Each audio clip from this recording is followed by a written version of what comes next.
12 Rules of Life. An Antidote to Chaos, posted by Jordan Peterson. Introduction. Jordan Peterson, a Canadian clinical psychologist and professor at the University of Toronto, gained widespread fame only a few years ago, but has quickly become one of the most popular philosophers and intellectuals in the world. Peterson's meteoric rise is largely due to the strong reaction of the liberal community to his statements. In 2016, he criticized a law to protect the rights of transgender people, which, among other things, proposed a ban on saying he about a man who identifies as a woman, and vice versa. Peterson did not object to people being addressed as he insisted, but he was categorically opposed to the government determining what words and grammatical forms should be used by society. Peterson devoted a huge part of his life to the study of totalitarianism. In his books, he often quotes Solzhenitsyn's The Gulag Archipelago and argues that a totalitarian society begins with words imposed from above.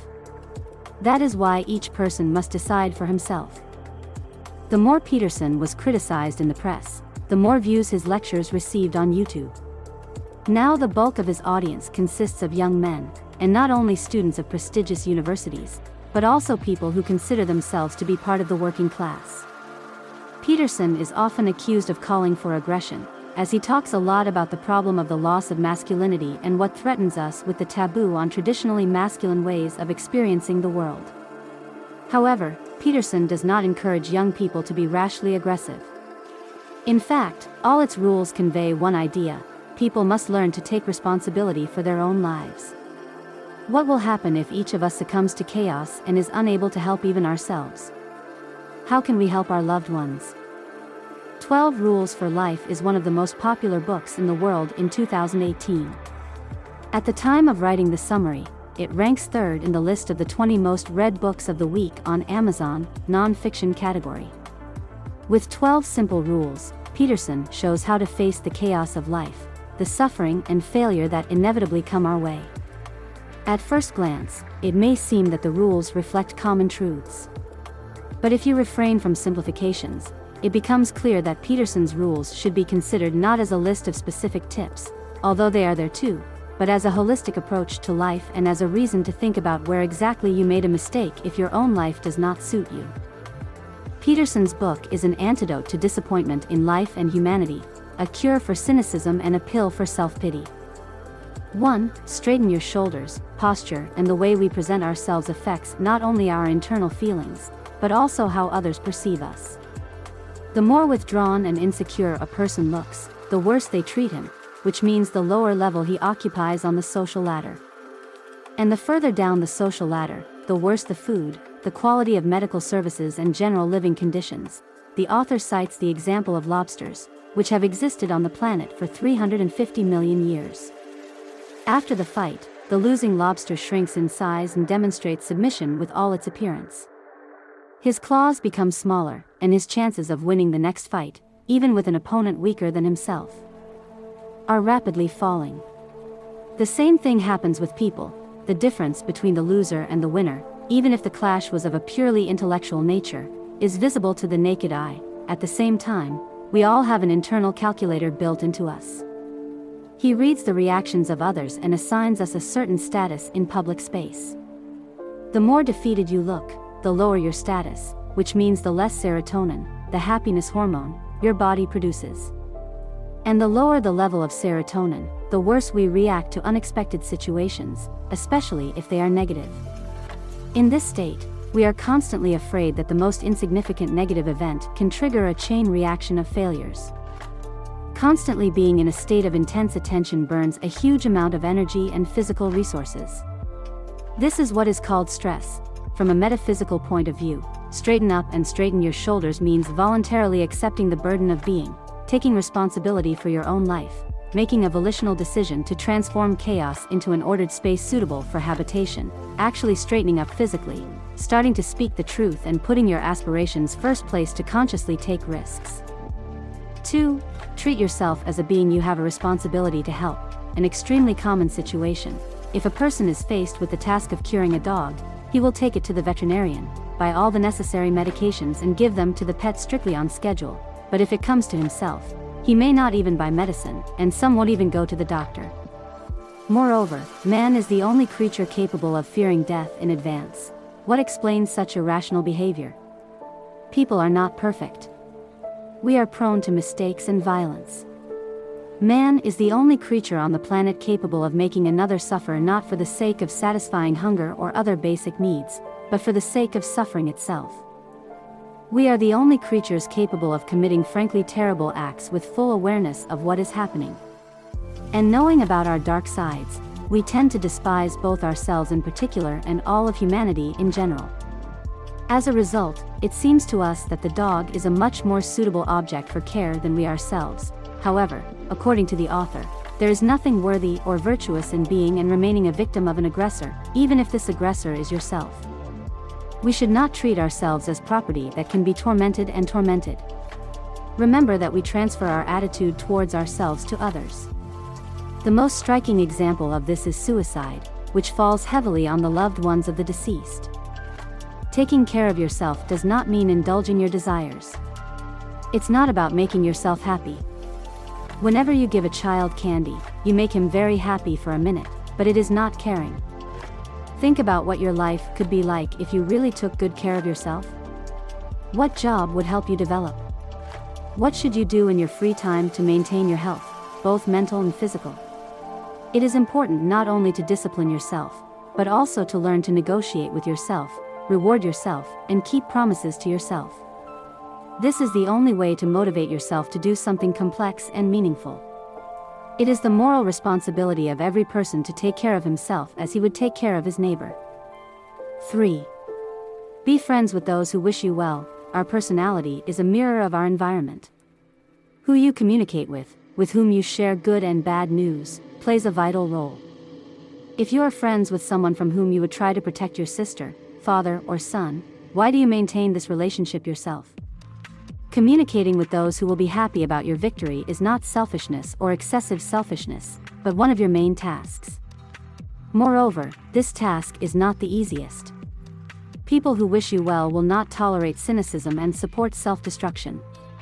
They won't offer you a cigarette if you quit smoking, and they won't blame others for all your mortal sins when you're angry and depressed. This is the main criterion of a friend, not the number of years of communication or glasses of beer drunk together, but the direction in which this friend leads you, up or down. 4. Compare yourself only to yourself. In one of his lectures, the author gives the example of a client who came to see him with complaints of anxiety. Despite all his achievements, he believed that he was doing incomparably worse than his neighbor in the college dorm.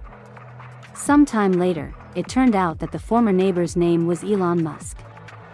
It seems that this example suggests the conclusion that one must carefully select an object for comparison, but this is also a serious mistake. No matter who you compare yourself to, you will never be able to feel satisfied, especially in these times. Previously, when people lived in smaller communities, it was much easier to take their place on the social ladder, because the circle of people with whom a person could compare himself was limited. In the era of megacities and social networks, it has become almost impossible to achieve a release of serotonin by comparing oneself with others. In the surrounding space there will always be someone better, smarter, stronger, faster, and so on. And the less often we win in our own eyes, the lower the social status we define for ourselves, the lower the likelihood of winning in a real fight. The only way to stay sane is to compare yourself to yourself. How is today different from yesterday? What did you do better? What progress have you made? The point at which you begin your movement towards the goal matters much less than the direction of movement itself. Listen to your inner critic, but approach its words from a different angle. Identify what you could do better, decide what you can actually do in the context, and do it. Don't be afraid to start small. Your main task is to overcome the initial resistance. If you have to sort through a pile of papers and the task terrifies you, challenge yourself to sort through half of it and eat ice cream afterwards. If you feel that motivation is still not enough, replace half with a third and so on. Remember that your main task is to establish a process of negotiations with yourself. Of course, you are not the best performer, but your boss is even worse. Stop pointlessly terrorizing and pushing yourself. It doesn't work. You must come up with a reward for yourself and, most importantly, keep your promise. If you promised yourself a cup of coffee as a reward for washing the dishes, you owe it to yourself to make coffee as soon as you put the sponge down. There is no need to rush to wash the bathtub or wipe the dust, driving yourself and reproaching yourself for unhealthy desires. Think about what you would say to another person if they did this to you. At best, you would call him a tyrant. Don't be a tyrant towards yourself, otherwise you will stop trusting yourself and will never move forward. 5. Don't let your kids do things that make you angry. After all, the chances are high that the same thing will turn other children and adults away from them. And your main task as a parent is to give your child a good start in the context of socialization. Remember that we all, including children, evaluate ourselves based on how others treat us. If you follow your child's lead, do not discipline him, allow him to scream, tantrum, hit others, bite, and so on, you are doing him a disservice. If by the age of 4 other children do not want to play with him, his chances of further success in life are greatly reduced. The child will feel lonely and rejected, which will lead to ever-increasing levels of anxiety, depression, and resentment towards life. In the modern world, parents increasingly strive to be friends to their children, rather than parents. They are afraid that if they are stricter, their children will stop sharing the most important things with them. In the end, this is exactly what happens, but for a different reason. A child may have many friends, but there are always only 2 parents, and a parent always means more to his child than a friend. So parents must learn to accept momentary irritation and even outbursts of hatred from children that may be provoked by disciplinary measures, because in the long run it will benefit everyone more. Children need rules to rely on, to respect their parents, to recognize their authority and to ask for advice in difficult situations. You can't ask an equal for advice. Children will always check their parents for the boundaries of what is permitted, to what extent their freedom extends. Frames are security, even if discovering them causes momentary disappointment. Don't leave your children in the ocean of freedom, otherwise they will never find their way in life. It is important to keep a balance, punish bad behavior and be sure to reward good behavior. This is what teaching is all about. You have to show what not to do, make sure that the child is following the right path, and reward him for it. However, the approach works not only with children. 6. Get your own house in order before you criticize the world. The author emphasizes that life is truly a complicated thing. No one can escape pain and gradual destruction. It happens that we suffer through our own fault, due to deliberate blindness, unwillingness to make a difficult but correct decision, internal malice. If you are aware of this and change the vector of behavior, life will unfold with much less dramatic intensity. However, we cannot influence everything and not everything can be corrected. Melancholy, illness, aging and death, this is what will overtake us all sooner or later. In moments of particular despair, we all ask the same question: who is to blame? There are those who blame God, life, the universe, society, parents, the entire human race for everything. It is these people who commit mass murder in order to get even with the world, to take revenge for the injustice inherent in it. And there are those who, from the most terrible, most unfair situations, draw completely opposite conclusions. And, fortunately, there are more such people. The last statement is proven by simple mathematics. If one parent abuses 3 children, and each of them has 3 more children, and so on, and all of them pass on the terrible behavior pattern to the next generation, in 20 generations we will have 10 billion angry and resentful people, more than the population of the entire earth. However, nothing of the kind ever happened. Tyranny dissolves over the centuries. Not everyone who was offended by their parents and humiliated at school becomes a terrorist. T.S. Eliot has a play called The Cocktail Party. In one of the scenes, the heroine comes to a psychiatrist, talks about her failures and says that she sincerely hopes that everything is her fault. He asks in surprise, "Why?" She replies, "If it's all about the world order and these are the rules of the game, then there is no hope, nothing can be changed, but if the problem is in me, then everything can be fixed." The point is that taking responsibility for your own life is not just empty words. This position helps us survive the inevitable failures and troubles that are in store for all of us. Without slipping into infantile whining and complaints about life, analyze the circumstances of your life. Start small. Are you taking advantage of the opportunities that come your way? Do you work hard, or do you let anger and frustration drag you down? Have you made peace with your brother? How do you feel about your wife and children? Have you put things in order that you can actually influence? If the answer is no, there is only one way out: stop doing what is harmful to you. Even if you can't really explain to yourself why a behavior is harmful, stop anyway. The time allotted to you is limited. You cannot learn everything from your own experience. Learn from the mistakes of others. Stop saying things that humiliate you and make you weaker. Strengthen your position. Do only what you can talk about with dignity. First, put things in order in your head, and only then think about how to change the world. 7. Do the right thing, and not what is convenient or beneficial for you at the moment. Essentially, the ability to do the right thing is related to the ability to delay gratification. First we learn to save something for ourselves, then we learn to share it with others. This is how the concept of personal reputation originated. If I share a mammoth with my neighbor today, tomorrow he will share it with me. The more generous a person is in the present, the higher the chances of survival. It is from such simple biological principles that the highest morality is born. The ability to sacrifice something dear and important in the present is the key to prosperity in the future. If you feel like something has gone wrong in your life, perhaps it's time to reconsider your values and sacrifice some postulates, sometimes those dearest to your heart, in order to take a step to the next stage of development. In order to make a choice in favor of the right action, you need to recognize and accept the worst in yourself. So, each of us imagines himself as Oskar Schindler and is confident that he would definitely have saved more than one Jewish family during the war. Reality suggests that this is extremely unlikely. To prevent Nazism from blossoming with renewed vigor, every person must admit, there is a Nazi in himself. Moreover, you need to realize that you might even enjoy such work. Only by accepting all aspects of his nature can a person make a conscious choice to act differently. Set big goals. Listen to yourself and the world. Fix what you can fix. Be humble, because pride is what breeds intolerance, oppression, bullying, and death. Admit your shortcomings. You are cowardly, angry, touchy, and hateful. Get to know yourself before you try to fix the world. Act according to your conscience and never lie. 8. Tell the truth, or at least don't lie. Words are the main weapon of manipulation. It is with the help of words that we force the world and those around us to behave in a way that is beneficial to us.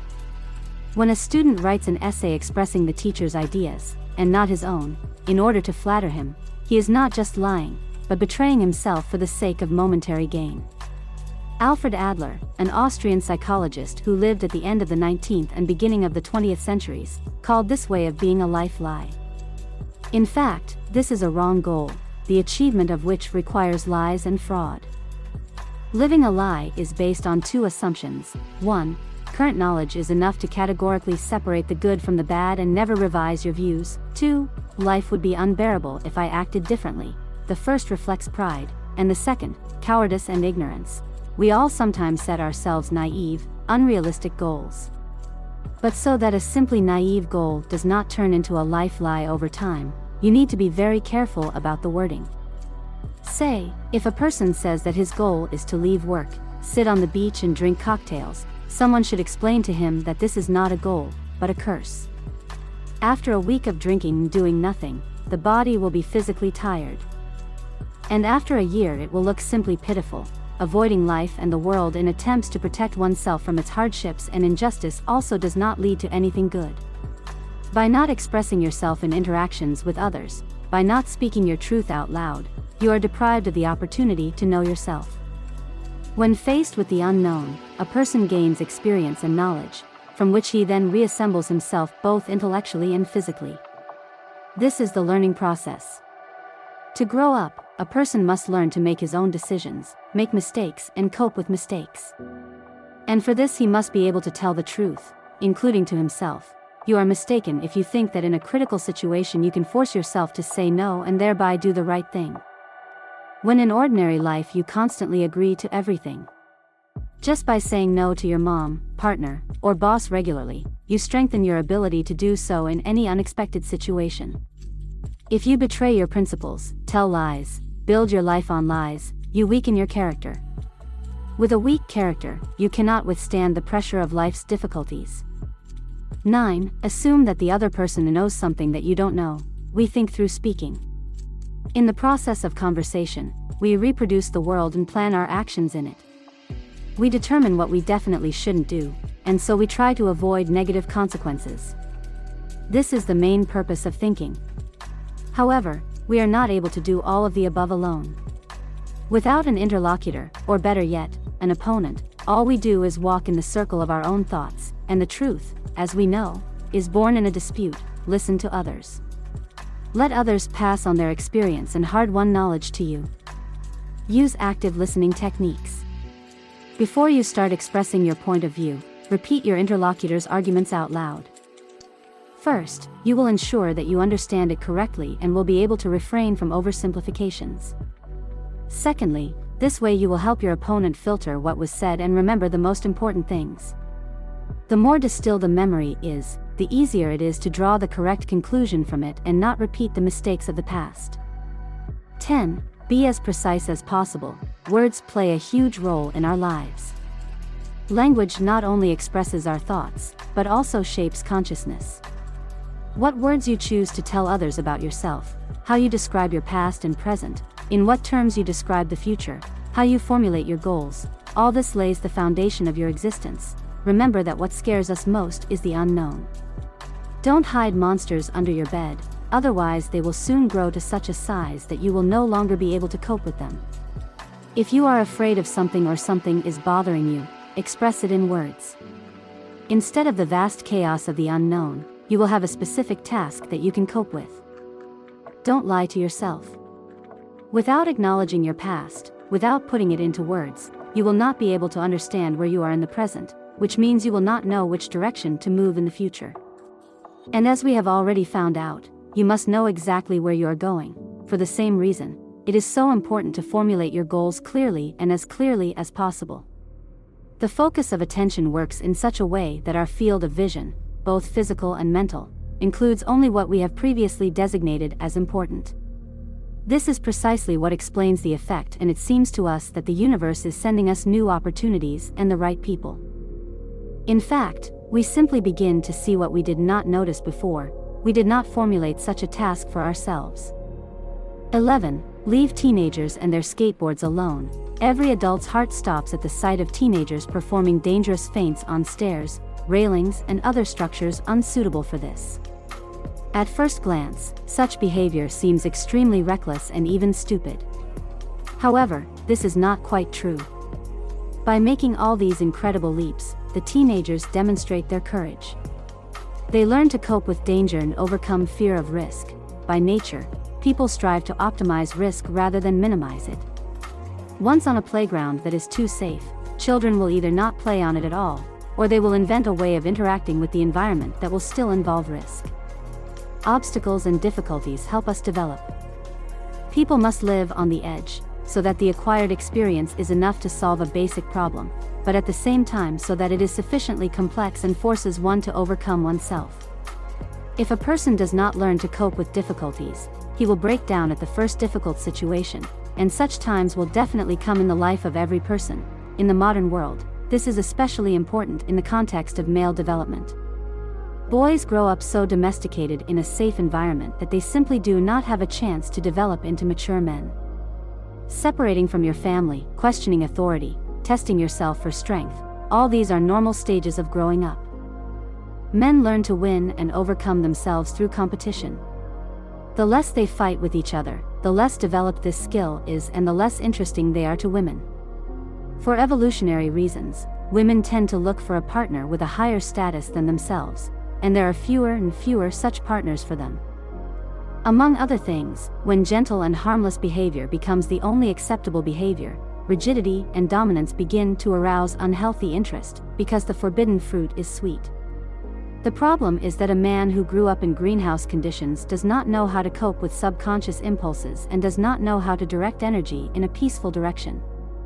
It is on this basis that interest in ruthless and aggressive ideologies like fascism develops, and in some of the most moderate and liberal countries of Europe, more and more far-right parties are emerging. A certain toughness is not a vice, but a necessary quality for a man, allowing him to cope with unforeseen circumstances, support himself and his family in difficult times, and stand firmly on his feet. Modern society is afraid of tough men, not yet realizing what weak men are capable of. 12. Pet the street cat. This humorous rule is based on the serious difficulties that the author had to face when his 6-year-old daughter was diagnosed with rheumatoid arthritis. As a teenager, she had her hip replaced and then her ankle joint replaced. The pain from the surgeries and everything in between was so severe that she had to take opiates and learn how to give herself injections. Of course, the author could not help but ask questions. Why did this happen to them? Why does this happen in general? How to help his daughter survive the pain and how he can cope with his own. As a result, Jordan Peterson came to the conclusion that imperfection and fragility are an integral part of human nature. Without limitations, including physical ones, there would be neither development nor history. This is called the Superman problem. If the hero is invulnerable, he quickly becomes uninteresting, because nothing happens to him and nothing can happen to him. The only approach that works is to perceive this as an inalienable law of existence. Here's what he advises. 1. Life, as a rule, does not stop with tragedy. You still have to work, eat, pay bills, take care of other family members, and so on. Set aside a special time to think about the situation and talk about the tragedy, better in the morning or afternoon, otherwise you will stop sleeping. A precise plan and a strict schedule will help relieve your brain. 2. Reconsider your relationship with time. If you used to measure everything in years, now this period may seem too far away. Shift your paradigm so you don't get stuck in a cycle of ever-increasing anxiety. Make plans for the next month. If you can't for a month, let it be a week. Even if you get to 1 minute, it's okay, as long as the burden is strong. 3. In times like these, the hardest thing is to continue to notice the beauty, light, and joy in the little things. However, this is what nourishes us and allows us to support ourselves and those around us. The author says that when he went out for a walk with his dog during the most difficult periods of his daughter's illness, a street cat sometimes came out to meet them. If she was in the mood, she would allow herself to be petted. Cats, unlike dogs, are not fully domesticated animals. They befriend people of their own free will, so their affection is especially valuable. The ability to notice such little things, a petting cat, good weather, a beautiful landscape, is what gives us the strength to live on. 12 Rules of Life from Jordan Peterson. Straighten your shoulders. Your strength and ability to cope with difficulties, as well as your place in the hierarchy, depend on how others perceive you. Act like a winner even if you lose. Treat yourself as a being that you have a responsibility to help. It is the moral responsibility of every person to take care of himself as he would take care of his neighbor. Make friends with those who wish you well. The main criterion of friendship is where it leads you. Compare yourself only to yourself. Your life story is unique, as is the life story of another person. Instead of tilting at windmills, ask yourself what you are better at today than you were yesterday. Don't let your children do things that make you angry. Your main task is to instill social interaction skills in your child, and this requires framework and discipline. Before you criticize the world, put your own house in order. When starting to criticize your environment, make sure that you have no complaints about yourself. Do the right thing, and not the way that is convenient or beneficial for you at the moment. The ability to sacrifice something dear and important in the present is the key to prosperity in the future. Tell the truth, or at least don't lie. By betraying yourself even in small things, you weaken your character. And a weak character will not help you cope with the pressure of life's difficulties. Assume that the other person knows something that you don't know. Let the other person speak, and then summarize what you heard out loud. This will help you together learn the right lesson from any life situation and avoid misunderstandings. Be as precise as possible. The words you use to describe your past and present, and the way you formulate your goals for the future are the foundation of your life. Leave teenagers and their skateboards alone. Risk and the ability to take it are an integral part of adult responsible life. Pet the street cat. Learning to notice the beauty and joy in the little things will help you get through the difficult times that are an integral part of life's journey.